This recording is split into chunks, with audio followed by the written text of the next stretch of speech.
This is a Film Stories original podcast. Love this podcast?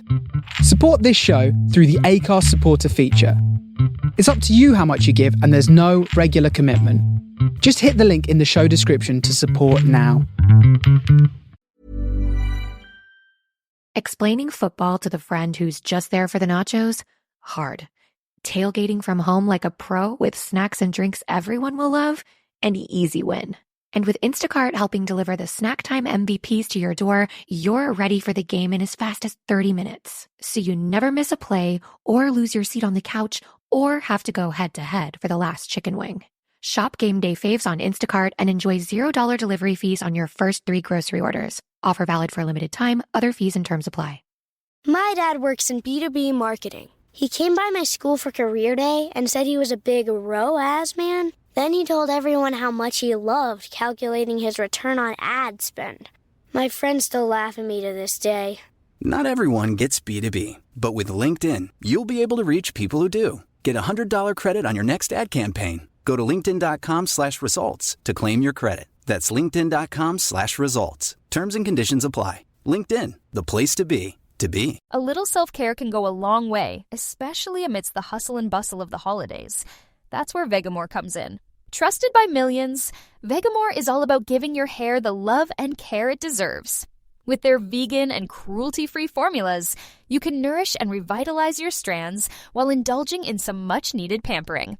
Because let's face it, who couldn't use a bit more me time this time of year?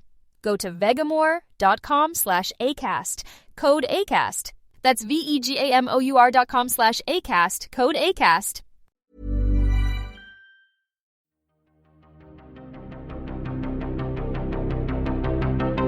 This is Writers on Film, the only podcast dedicated to books on cinema.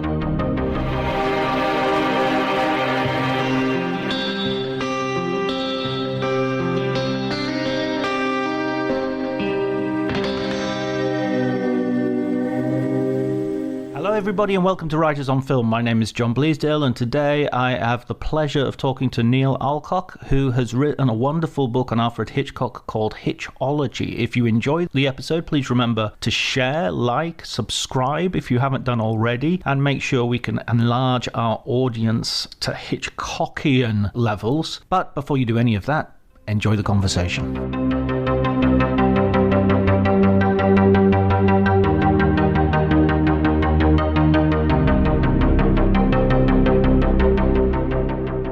That you sort of say at the very beginning of the book, you don't have to read all the way through this book. There's a sort of guide to reading the book because you might want to sort of go and watch a film, then come back to the book and sort of read the thing or read it. There are various ways. So I thought, oh, brilliant, bingo. I can read the introduction and then pick a few films and sort of get a feel for it. I don't have to read it cover to cover. But of course, I start reading it from the beginning and it just gets whizzing through it. Okay, that's good. Occasionally skipping a film that I think, okay, wait a second, I haven't seen this, so I want to be... Fine. I maybe come back to it later. So, I mean, congratulations on that. It's got a real readability that it's very difficult to stop once you begin. Oh, that's good to know. Thank you very much. Yeah, that was the intention. I just wanted people to, like I say in the book, I just wanted people to be able to dip in if they wanted to. But I think if you do read it from start to finish, you do get a sense of a story, of Hitchcock's story, his kind of development of his career and his skills throughout all the films he made. I think it kind of works in both ways. There is a real biography in there, not only in terms of watching him make his films, but also his films themselves. When you talk about Rebecca, you're saying, well, in a way, Joan Fontaine's character is a bit like Hitchcock in a new environment, a little bit scared, not sure what she's doing there, and the anxiety of influence of all the people who've been before. Yeah, he crops up in a lot of his own films, and I think half the time he knows full well that he's doing it, and sometimes maybe he doesn't, and the film says some stuff about him that he maybe wasn't intending to reveal. But I think that's really interesting. What was your first sort of encounter with Hitchcock? Well, I had always kind of been into film since I was a kid, although for a long time it was just basically watching films on the telly with my dad. Bond films became the thing that kind of really dragged me into trying out other films. And so by the time I got to... So I studied history, geography, and economics at A level, and I did really, really badly in all of them. So I retook A levels at a different college, where I was able to do film studies. And I thought, well, great, I like films, that's cool. And one of the teachers there showed us Vertigo. And in actual fact, I was off that day. I think I was off sick, but he lent me the VHS tape. It was that long ago. He lent me the VHS tape to take home and watch. So I watched Vertigo at home. That was my first kind of full experience of a Hitchcock film. I think I'd probably seen clips of Psycho before that. But yeah, I was just blown away by this film because it was just so weird. It was like nothing else I'd ever seen before. It was a great mystery. It was really beautiful, but there was something really strange and indefinable about it. And I just couldn't wait to get back to college and talk about it and find out what other people were saying about it and thinking about it. And it's just gone on from there. From that point onwards, I just wanted to watch everything that he did. Yeah, I remember watching Psycho at the very, a friend of mine, you always, I think it's always important to have these sort of slightly older figures in your life. Like, it was a friend of my brother's who was like 2 years older than me. And he say, oh, you got to watch this, and he'd put on a video of Psycho, and I'd never seen it, and I was like, I must have been like, were you like 4? It wasn't far off. I mean, it goes a bit mushy, but I remember just not knowing what the twist was and not knowing about the shower and just being totally blown away by it and amazed by it. I'm so envious of people now who haven't seen Psycho, who are into films and they're interested, but they just, for one reason or another, they just haven't seen that film. To imagine now being a film fan and seeing that for the first time, it's just amazing. But there was a recent Twitter debate about like someone was talking about teaching a film class and saying nobody's seen The Matrix, that's where the cultural amnesia starts, the late 90s. And there's always this sort of hoo-ha about how bad that is. But then again, there's another bit of me that thinks that means they can watch Psycho and Vertigo and be like babes, in the woods. It's, I kind of welcome the onset of my fading memory where I can watch all these films again and they'll be brand new. So you did film studies at A level. Did you continue sort of academically in that direction? Yeah, I did film, TV, and radio studies at Staffordshire University, which was a lot more theoretical than practical. I kind of had dreams of going into the film industry in some way, maybe to be a cameraman or something, but that didn't quite work out. But, I just discovered a real passion for just investigating films a bit more, not just kind of watching them and then moving on to the next one, but kind of really thinking about them and thinking about finding out what other people were saying about them, because there's always something that you spot in a film that you can't quite explain.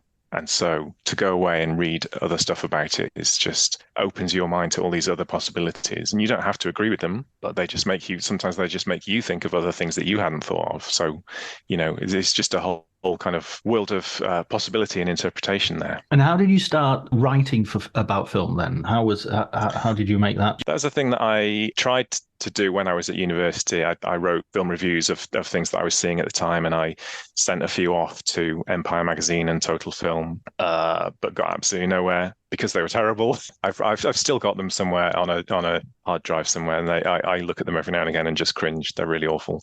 But I think that probably put me off for a very, very long time. And then, I don't know, maybe 20 years, 25 years even after that, I was just, thinking about these things that we've just been talking about investigating film a bit further. And I didn't really have a circle of friends that I could do that with. My friends didn't really seem particularly interested in doing that. So I started a blog in 2009 called The Incredible Suit, which was just going to be an outlet for me to just write these things down. And it kind of just went on from there, really. I just started, it was incredibly facetious and puerile and silly. But as the years went on and I just kept writing more stuff on there, and nobody was really reading it, it never really got a particularly big readership. But I just kind of, without really realizing it, honed my writing skills and realized after a while that I was actually getting a little bit better as a writer. Thank God for very small readerships. Yeah, right. You can really practice and make a total bodge of it with nobody paying any attention.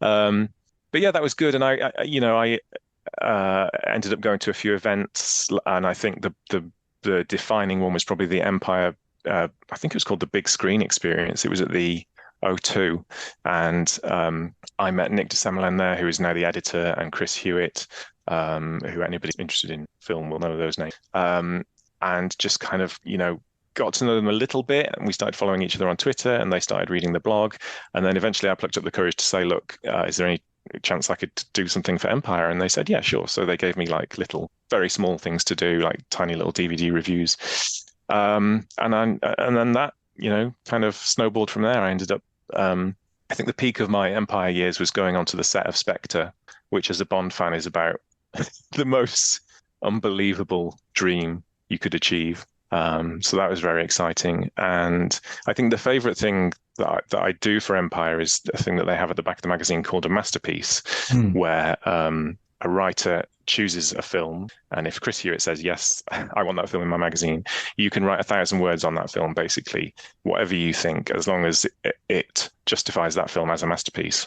And I've done about half a dozen of these over the last few years. And that is really what kind of informed Hitchology a little bit, because I realized that if you limit yourself to 1,000 words, you really have to make your points as concisely but as interestingly as possible. You still have to give yourself enough time and space to develop a point, but you also can't waffle, and you have to, invariably these things, when you write a first draft, are twice as long as they need to be. So you have to cut a lot of stuff out. And that really kind of taught me the importance of self-editing and just cutting out so much stuff that is probably okay, but sometimes it's just a slightly flowery description or something that you've put in brackets. I always go back, if ever I have to do an edit, I always go and look at what I've put in brackets. They're always the first things to go because they're in brackets for a reason, you realize. But that made me think, okay, that could be the format for the book. If I can do all of these 50-something films in 1,000 words, then that, based on what I've done for Empire, that surely is a great way of introducing people to these films, because the point is not to thoroughly dissect each film and say every single thing that can be said about these films. It's to highlight what I think is great about them and to introduce people to them and to encourage people to go and seek them out for themselves, or if they already know them, to go and do a bit more reading or just watch it again and think a bit more about what you've just seen. And that creates a sort of democratic feel to the book as well, that you're not spending 3 times the amount of wordage on Psycho and Rear Window than you are on an early Silent, for instance. And I think that gives you a new perspective into his career. Yeah, I was very keen on that. When I first started thinking about the book and what it was going to be, I was like, well, I don't, I've read so much about Hitchcock, and almost every book you pick up will be really heavily weighted towards Psycho and Vertigo and Rear Window and those big ones. And it's so disappointing to read a really well-written book that just skips over the silence, barely touches on the British films apart from maybe The 39 Steps or The Lady Vanishes. And I just think, that's not fair, because those films aren't widely seen enough. Some of them are not great, let's be honest, but every single one has got something in it that's worth investigating if you're interested in Hitchcock. And so I just wanted to give each one the same amount of attention. And there is something about him being, for better or worse, this auteur that means that even his not great films, which frankly, bookend his career, and even though they're not, say, his strongest films, they still have these fingerprints all over them that are interesting. Yeah. I mean, you can take his first and last films, The Pleasure Garden and Family Plot, and find all sorts of stuff in there that you would find in the bigger, more famous films. The Pleasure Garden opens with a shot of dancers coming down some steps, and you're focusing essentially on their legs, and then you cut to a shot of the audience that is watching these dancers, and it's a front row full of kind of lecherous old men with opera glasses, and boom, immediately voyeurism, men ogling women, and it just moves on from there. And at some point in that film, there's a murder, and then the murder victim reappears in a kind of superimposition. She's not a ghost, but she is essentially a representation of the murderer's conscience. So he's using special effects there to kind of create a mood and enhance the character. And then skipping ahead to Family Plot, there's that amazing crane shot where the detective is kind of following, well, he's not a detective, he's a taxi driver, but he's a makeshift detective, but he's trying to follow somebody through a cemetery, and it's just like a really weird kind of maze thing that you're watching, and you just think, okay, well, why is he doing that? And this is the thing with Hitchcock. He does all these things, and there's always a reason for it. He's not just showing off. He's trying to tell you something else. And I think in Family Plot, it's about coincidence and convergence, and about how kind of the meeting of two separate strands of a story or a life can just have kind of colossal consequences. He kind of does it that twice. There's the graveyard scene, which is probably not the best example of that. The better example of that is right at the beginning, when you've seen the first part of the story, and when Bruce Dern's taxi almost drives over a woman crossing the street, the picture then takes off her side of the story, and that's kind of where, and you think, wow, that's really okay. Then there's another huge crane shot, and you get, I'm waffling, but you get the idea. All of that going on through the whole Earth, if I'm allowed to use that slightly pretentious word.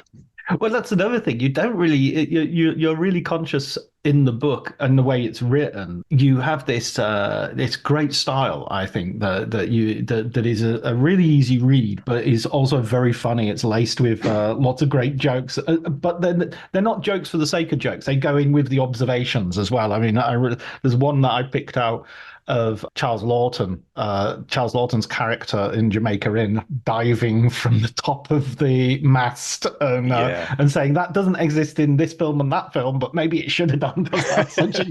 Charles Lawton's amazing. What did I watch him in recently? Oh, The Big Clock. It's a really mad film. Have you seen it? Yeah, film noir, yeah. Oh, yeah. But it's a film noir that kind of parodies film noir, and I'm not sure it realizes it's parodying film noir, but Charles Lawton's amazing in that. One of the things that you do in the book, as well as the films, you also do these sort of intertitles, if you like, these chapters that go in between, where you discuss sort of other parts of Hitchology, which overarch the filmography. So, for instance, you talk about his cameos, you talk about his collaborators, and that's a brilliant way, I think, of escaping that film by film thing, and zooming out, if I can use a cinematic analogy. I track in and zoom. Yeah, I just didn't want it to be a long series of 1,000-word essays without any kind of anything breaking that up, because that would have been quite tedious to read. You just turn the page, oh, here's another one, here's another one, here's another one. So I think maybe you get about 6 or 7 in a row, and then you get these little breaks in the middle. But they're all things that I felt are important to understand in understanding Hitchcock. The collaborators one is important because he, there's this a whole argument over auteur theory, and he is one of the prime kind of suspects in that department, because there are so many people who will argue for him as an auteur, but there's no getting away from the fact that he did not make these films by himself. Yes, there are things in there that in all of his films that identify them as Hitchcockian, but without Robert Burks as his camera operator, or Bernard Herrmann doing some of those scores, or Edith Head doing some of those amazing costumes, or the unique things that Cary Grant brought to some films and that James Stewart brought to those films, and they couldn't have done the same things. Cary Grant could not always have done what James Stewart did, and vice versa. Same with Ingrid Bergman and Grace Kelly. So I just wanted people to be aware of a bit more of an outside influence. And I'm not saying that I'm telling everyone these things for the first time, because they're not. Hitchcock is so studied, people know these things. But I just thought it would enhance the storytelling of the book to know about those things. And then the stuff like the cameos is kind of fun. The one thing that I was not really sure about whether it belonged in the book, but I decided to stick it in anyway, was a chapter about the Psycho sequels, which are obviously nothing to do with Hitchcock, but I thought there's an opportunity here to talk about what makes Hitchcock Hitchcockian, if you are essentially doing something Hitchcockian, but it isn't quite working. Now, those films, they work in their own way, but they are undeniably and very obviously not Hitchcock. So I just thought that's a different way of working out what is Hitchcockian, not just by looking at what he did, but what somebody else did in his footsteps. And then there's a bit about Alma, his wife, which I couldn't leave out. I just think she's so important in his entire story. I can't remember the other ones I put in there, but it was just basically a way to kind of make it less boring. It does give a sort of, this would definitely be one of those books that if somebody had read nothing about Hitchcock, you would say, well, this is where to start, because you get everything in that sense, Whereas if you want to read the deeply into the biography, then there are several biographies. Or if you want to read deeply into the theory, there's several stuff about that as well. No, I'd be very happy for this to be an introduction to Hitchcock for someone, because another thing that I was thinking about when I started was I just wanted to write something that I would have liked to have read when I first watched Vertigo.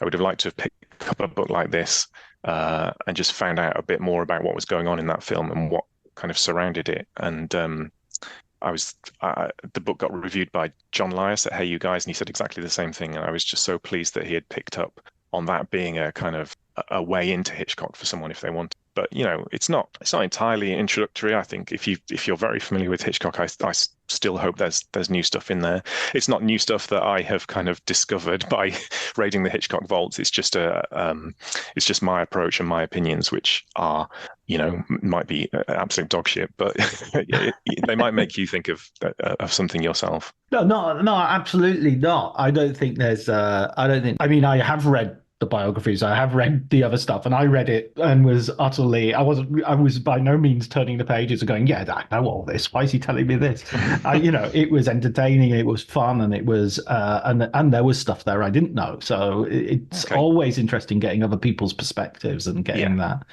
coming in. I'm interested in what you said earlier about looking at someone who's doing a Hitchcock film who's not Hitchcock, and therefore in terms of the Psycho sequels, for instance, and sort of working out the missing ingredients and defining him in that way. What do you see as the sort of the principal ingredients? I mean, there's some obsessions that you say in one of the chapters that sort of key motifs that come again and again. But are there any sort of motifs that you think maybe are less well known? There's a flavor to him that you sort of catch, which I'm sort of thinking back to when you were talking about looking at film for the very first time as a student, sort of saying those indefinable bits that you sometimes find in movies. Yeah, I mean, I think the great thing about Hitchcock is a lot of it is still indefinable. It's very ethereal and it's hard to put into words, which I think is why so many words have been written about him. But one thing that I kind of clocked for the first time while writing this book was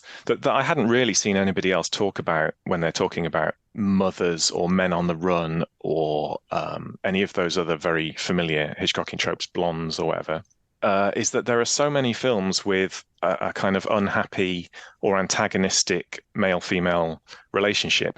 It's usually a marriage, or it's between a man and a woman who are together but not married.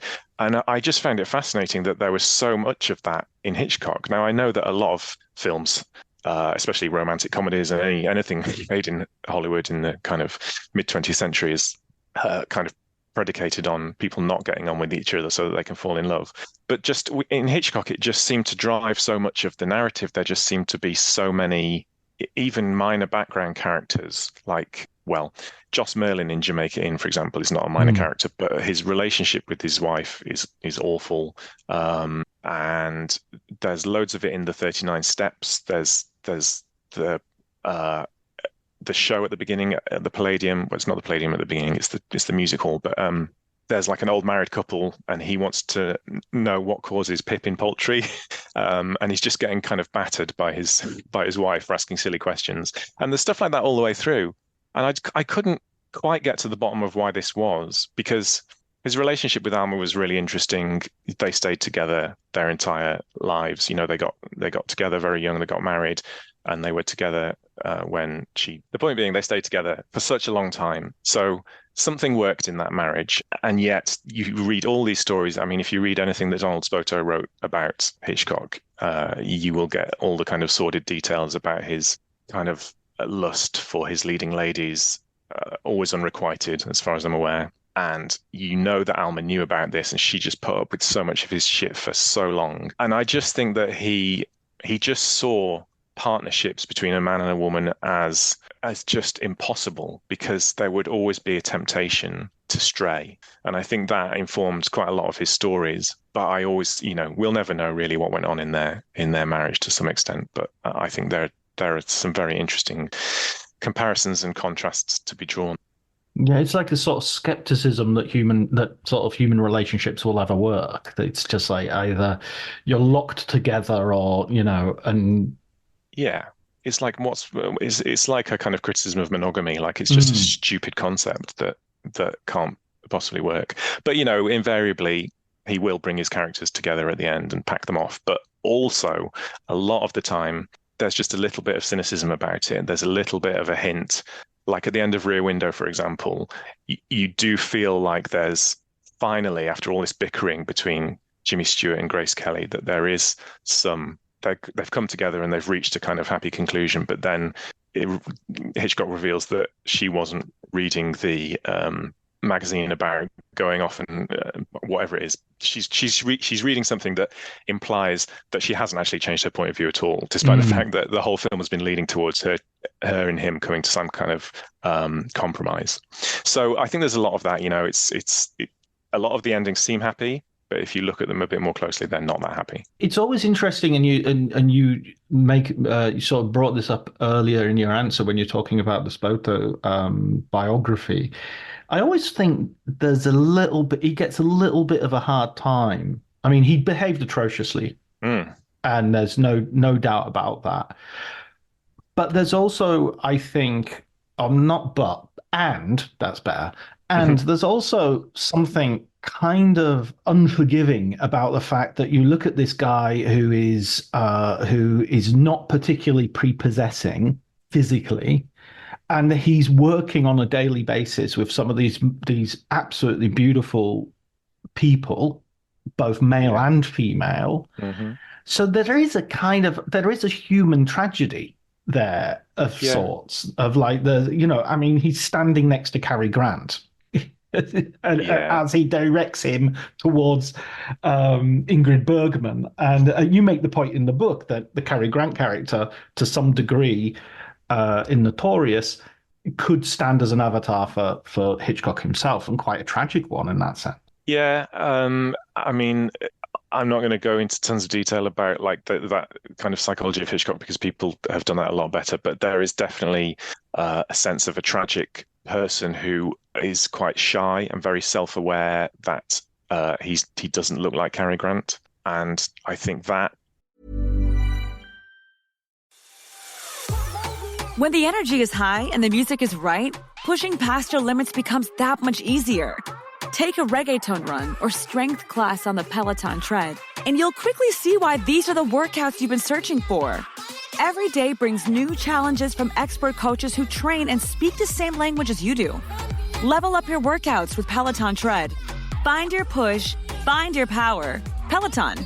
Visit onepeloton.com. Explaining football to the friend who's just there for the nachos? Hard. Tailgating from home like a pro with snacks and drinks everyone will love? An easy win. And with Instacart helping deliver the snack time MVPs to your door, you're ready for the game in as fast as 30 minutes. So you never miss a play or lose your seat on the couch or have to go head-to-head for the last chicken wing. Shop game day faves on Instacart and enjoy $0 delivery fees on your first 3 grocery orders. Offer valid for a limited time. Other fees and terms apply. Also informs a lot that happens in his films, for good and ill. I think that's one of the reasons why a lot of women get a tough deal in some of his films, especially later on when, he gets slightly more corpulent and, I hesitate to use the words less attractive, but, he's getting on and he's not he's not in his prime. But also Alma has kind of stepped away from her involvement in the films towards the end of his career. She's still there kind of in the background, but she's not doing as much as she used to. And that's when the women seem to get a bit of a rougher ride, particularly Frenzy. It's just unspeakable behavior going on to me. And that I think kind of comes from his psychology. So yeah, there's tons of that in there. That's the kind of thing that I wanted to hint towards in the book, but I don't think I'm quite qualified to kind of comment on it in any great psychological depth. I don't want to ask your favorite Hitchcock film, because a guy who's made so many Hitchcock guy's made so many Hitchcock movies.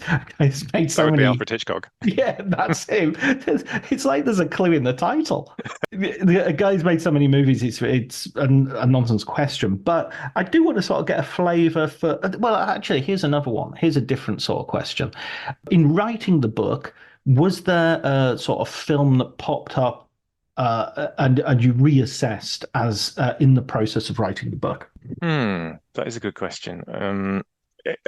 Almost certainly that happened. Oh, The Ring. So there's a silent film called The Ring, 1927, which I'd seen loads of times before and just never really got a lot out of. But this is what happens when you set yourself the task of really investigating a film and especially then writing about it, is you just find more stuff in there. And that film I suddenly realized that there was absolutely tons of great stuff in there. Loads of really clever visual metaphors, loads of motifs, and also just a kind of really great story that I for some reason had just more or less dismissed in the past. I don't know why. The second version of The Man Who Knew Too Much, I'd never really got on with very well, and I still don't think it's as good as the first one, but I did find a lot of very interesting stuff in there about kind of gender politics in the arena of marriage, because Jimmy Stewart's character is a total prick in that film, and Doris Day is doing all the work, and for some reason that was just never really apparent to me until I watched it this time with kind of X number of films behind me and thinking about what had gone into them. So yeah, this is the great film. The great thing about studying film is just finding more stuff each time you watch something. So you're not just watching a thing that you've watched before and wasting 2 hours. You're watching in a totally different way, from a different mindset, especially if you're older, which obviously you would be if you were watching it for a second time, unless you've gone back in time, which is unlikely. It's just, I love the way we're both tying ourselves in knots with some of these. Yeah. It's like, I really wish you'd just stop me before I get that far. No, I'm fine. I'm enjoying it. I can see you've got the popcorn there. I want revenge for the Hitchcock, the guy who made the Hitchcock films. Yeah, which of those? We're even. The Doris Day character is really interesting as well, because it goes back to what we're saying about relationships, because she is, almost like her filmography is made almost entirely of navigating and defining the American monogamous relationship in the 50s and 60s.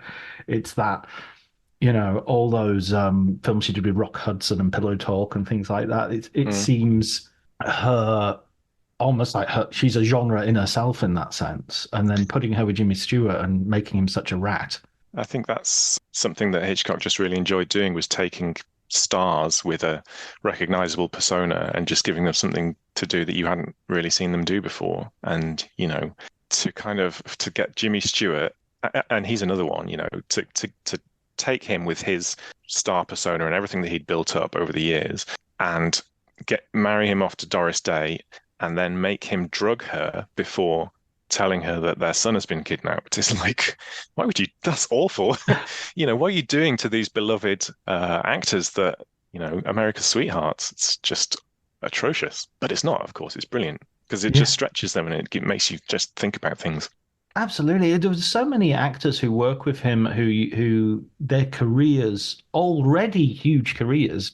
James Stewart had been acting since the 30s, 40s, and similarly Cary Grant. And yet you have some of their best work is with Hitchcock, and that's true of so many actors. And again, as I say, it's actors who have done great work with other people. It's not they're just a one-hit wonder with Hitchcock, but Ingrid Bergman and Eva Marie Saint, and absolutely Gene Kelly. I'm not saying anything. No, I'm going to go on. I'm going instead of correcting myself, I'm going to try and work out. Double down. Yeah, 50 films. There must be one with Gene Kelly. Yeah, he was in Psycho, I think. Yeah. He was the plug hole.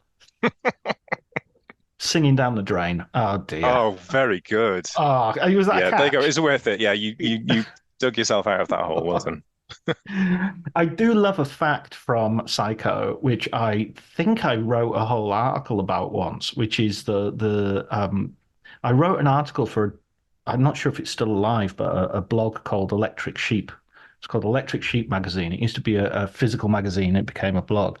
And I did one on toilets in cinema.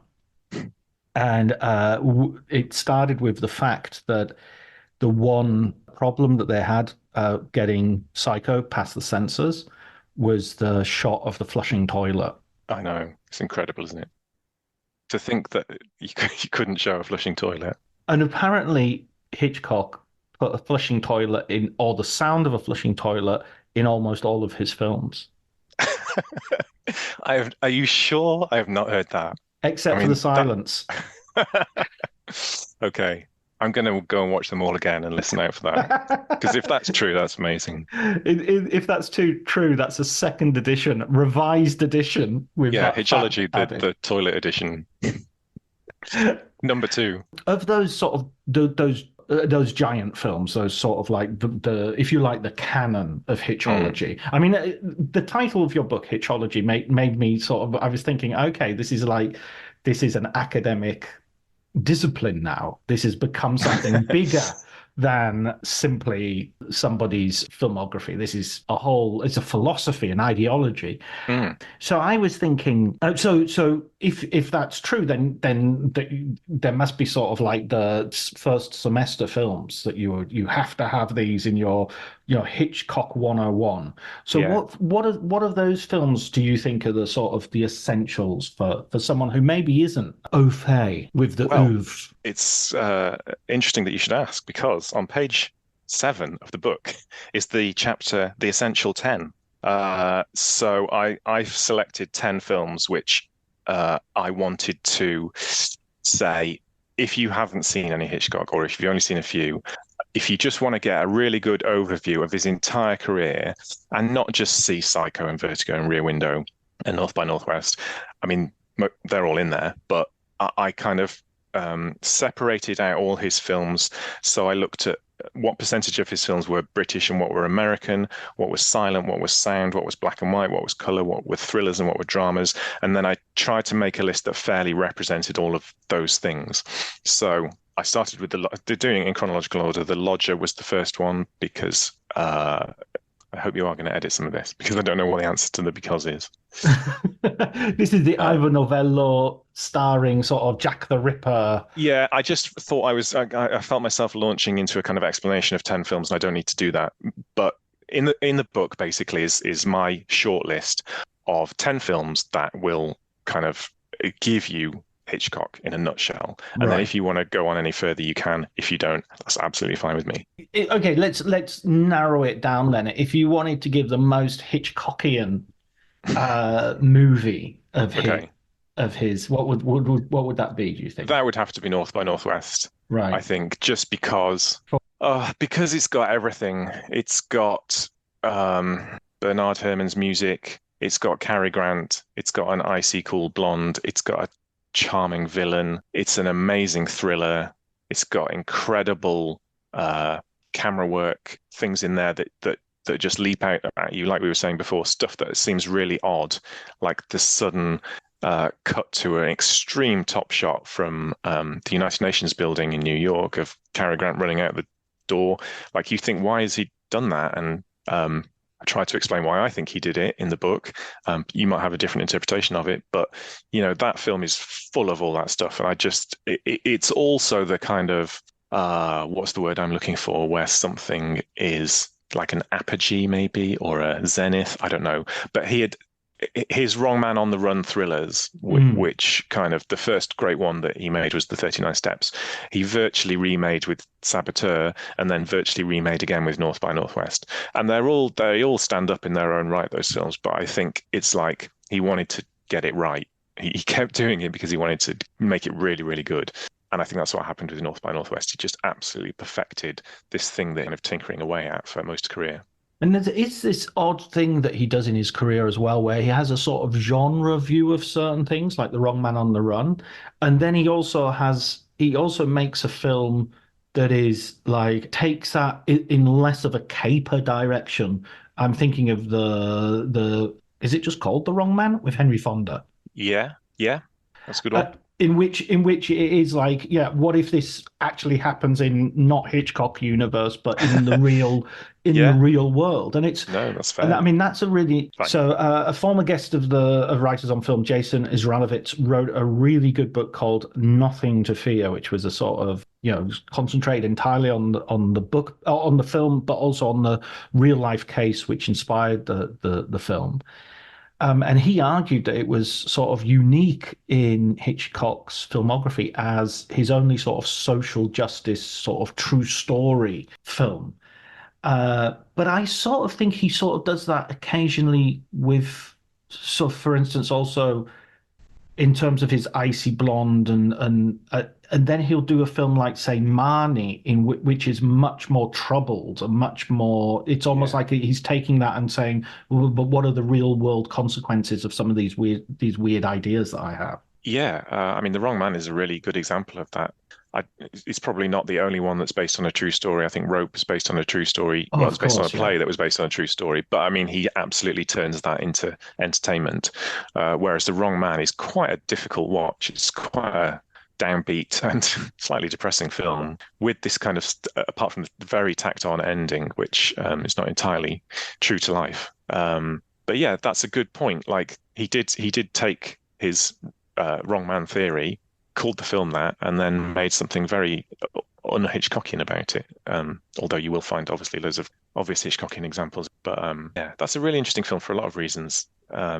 It's I talk about this in the book, but it's quite heavily about the immigrant experience, I think, in America. That like most of the characters are not they're not Americans, or they're maybe first or second generation immigrants to America, which I find really interesting. Is that there's something in there about society wanting to point the finger at a specific type of person when a crime happens or when a thing happens, which you can extrapolate to the whole world at any point throughout history. You can see it now everywhere. So that kind of thing like happens all the time. Yeah, and there's sort, it's one of the well, you can correct me if I'm wrong on this, because I very much might be. Isn't it sort of one of his only films to sort of really have a lot of a real religious feeling to it, in the sense of there's actually moments where the character prays and then he's released, and there's a sort of, it feels like there might be a God in this universe, whereas in other even films where he has priests and I confess and things like that, it's they dress as priests and they do that, but there's no intimation that there's actually something to be taken seriously. I mean, that's fair in The Wrong Man, because Henry Fonda's character prays, and coincidentally or not, something happens after that is good for him. I Confess is an interesting one because obviously it's about a priest. But I think he's less interested in religion per se, and more interested in the concept of guilt, and particularly transference of guilt. And so there's tons of that in all the films. I mean, transference of guilt is there, in The Wrong Man. It's someone has committed a crime and somebody else is blamed for it. And that in every Wrong Man thriller that Hitchcock made, there's that. So there's elements of kind of Catholic guilt going on all over the place. But yeah, I think you're probably right to say that The Wrong Man is the only one where religion gets a kind of funky look in. Yeah, and that's it's also interesting in terms of I Confess that I remember reading one of the crueler stories about Hitchcock, meeting Montgomery Clift, who was had huge issues with alcohol.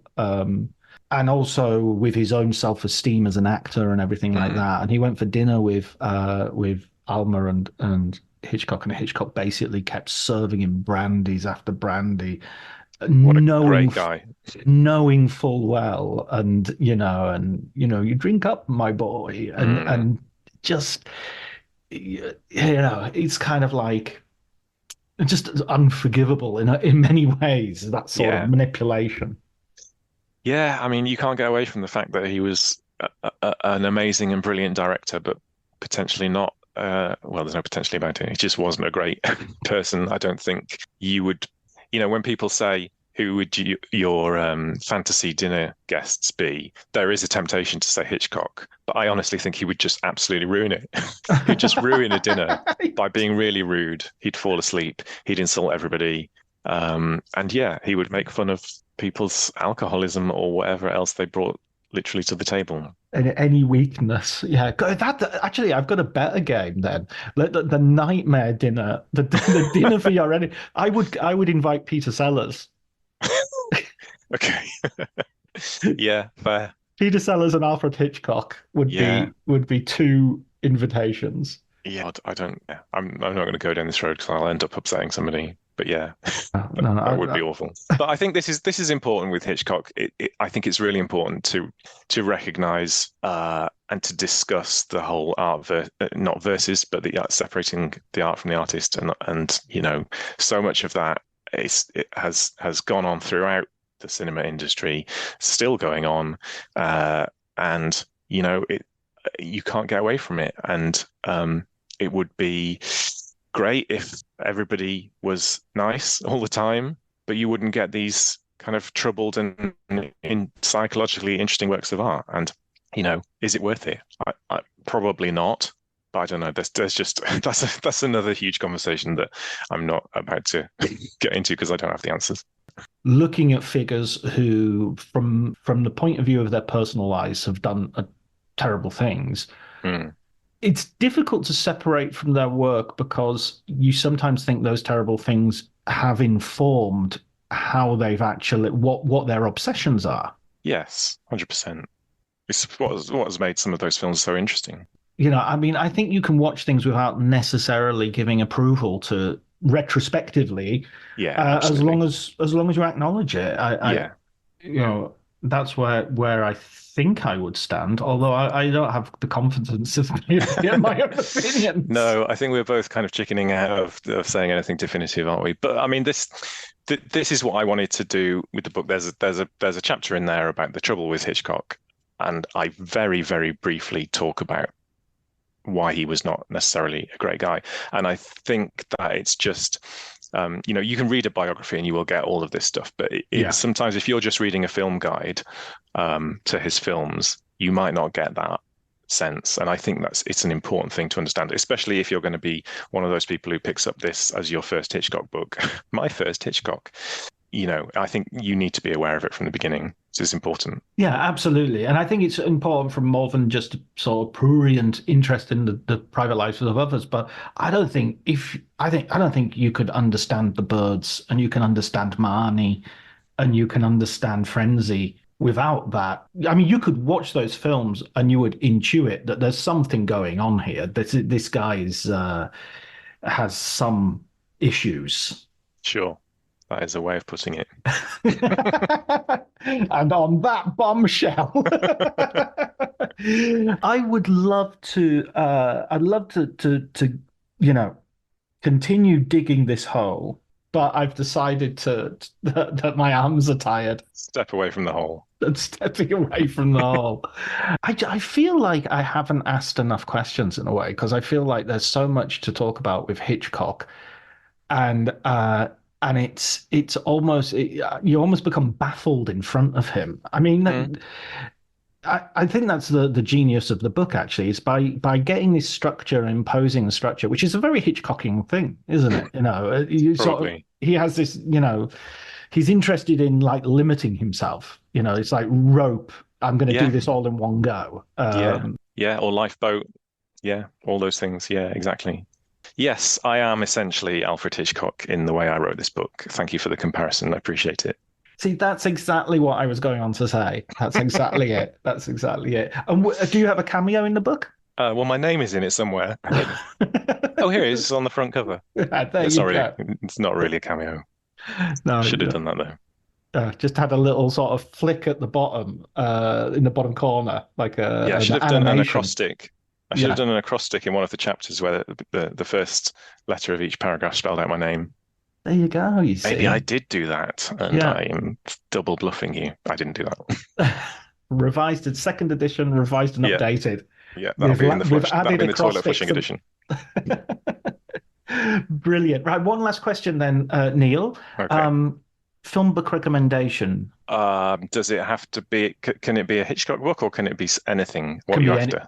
Can be anything. Okay. Can be anything, and it can be more than one because that's Okay. Well, maybe I'll answer usually both of those questions then. So if I was going to recommend a Hitchcock book to anyone, apart from my own, obviously, then Hitchcock Truffaut is the Bible, I think, because Hitchcock was never afraid to talk about his work, his own work, and what things meant. A lot of writers and directors would rather the audience kind of worked it out for themselves or brought their own interpretation to it. But Hitchcock was very open about that stuff. But he was also full of shit quite a lot of the time. And you get this in Hitchcock Truffaut, because Truffaut, he asked some really great questions throughout that book, throughout those interviews. But he was a little bit potentially naive and a bit starstruck, and you get that sense as you're reading it.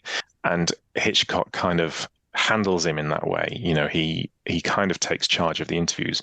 But so, it's a really interesting read in terms of Hitchcock as a person and his relationship with Truffaut and vice versa. But also he just talks and talks and talks and talks and talks about his films. And that's really, really interesting to anybody who's interested in his films. So that would be my go-to. That was always, every time I watched a film, I would always pick up that book first and see what he was saying about that book, because every other book that I picked up afterwards would be quoting from Hitchcock Truffaut at some point. So that would be my Hitchcock go-to. In terms of film books generally, I would like to pay tribute to the recently deceased David Bordwell, American film scholar who just died, and his book, which he wrote with Christian Thompson, Film Art, An Introduction, which I was told to buy. I did my level film studies, and I bought the 4th edition of it, and I still have that book and I still refer to it, and I think they're now on the 12th edition. So my 4th edition is woefully out of date because it was kind of before CG really took off. I guess Jurassic Park had happened and Terminator 2 had happened, but so much has happened since then. So if you're interested in why films look and sound the way they do, how they're edited, what all of that means, how writers and directors and filmmakers bring meaning through style, that book is just an amazing way of learning all that stuff. And it just doesn't just cover Hollywood, it covers, the whole world and the whole history. That's fantastic. And David Bordwell is a great loss. Yeah, absolutely. I think that book has been, and him as a writer has been cited several times on this podcast, as you can imagine. Okay. And he was even going to come on for Perplexing Plots, which turned out to be his last, which is a brilliant book, which is all about difficult, complicated plots in films and film noirs and Pulp Fiction. He uses as an example. Just one of those intellects which embraced popular culture seriously and serious culture popularly, if that's a thing. Yeah. But, Excellently put. Fantastic, Neil. I really enjoyed the book. Hitchology is out there now for available from. I'll put a link to in the show notes. But thanks so much for taking the time to come and talk to me. You're very welcome. Thanks for having me. I would just say, if anybody wants to kind of try before they buy, then Amazon has that look inside feature. You can read the first few pages and decide if my style is for you or not. It's entirely possible that it's not. And I don't know. By the time this comes out, it might be there. But there's the Empire Online website are going to put an extract from the book up there at some point. So that's either there by now or is shortly arriving. So, you can have a free taster and then decide whether you want to splash out on the whole thing. But thank you for the chance to plug it and sell another copy or two. Another copy or two? I think you severely overestimate the impact of this podcast. Another copy. Okay, fine. I still appreciate it. Thank you so much, Neil. Thank you, John.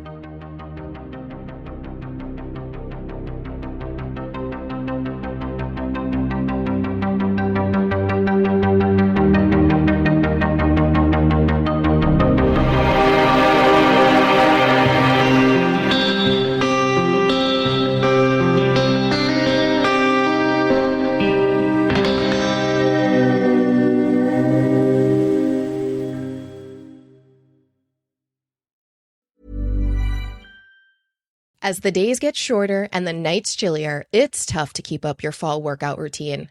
Thankfully, there's Allo Moves, the app that brings workouts and wellness to the comfort of your home. Join allomoves.com with code ACAST for a 30-day free trial and 20% off an annual membership. From yoga and Pilates to sound baths and meditations, Allo Moves has it all, with classes made to fit every schedule. Find your perfect wellness routine anytime and anywhere with code ACAST at allomoves.com. This episode is brought to you by Progressive Insurance. Do you ever find yourself playing the budgeting game? Well, with the Name Your Price tool from Progressive, you can find options that fit your budget and potentially lower your bills. Try it at progressive.com. Progressive Casualty Insurance Company and Affiliates. Price and coverage match limited by state law. Not available in all states. My dad works in B2B marketing. He came by my school for career day and said he was a big ROAS man. Then he told everyone how much he loved calculating his return on ad spend. My friends still laugh at me to this day. Not everyone gets B2B, but with LinkedIn, you'll be able to reach people who do. Get a $100 credit on your next ad campaign. Go to linkedin.com/results to claim your credit. That's linkedin.com/results. Terms and conditions apply. LinkedIn, the place to be, to be.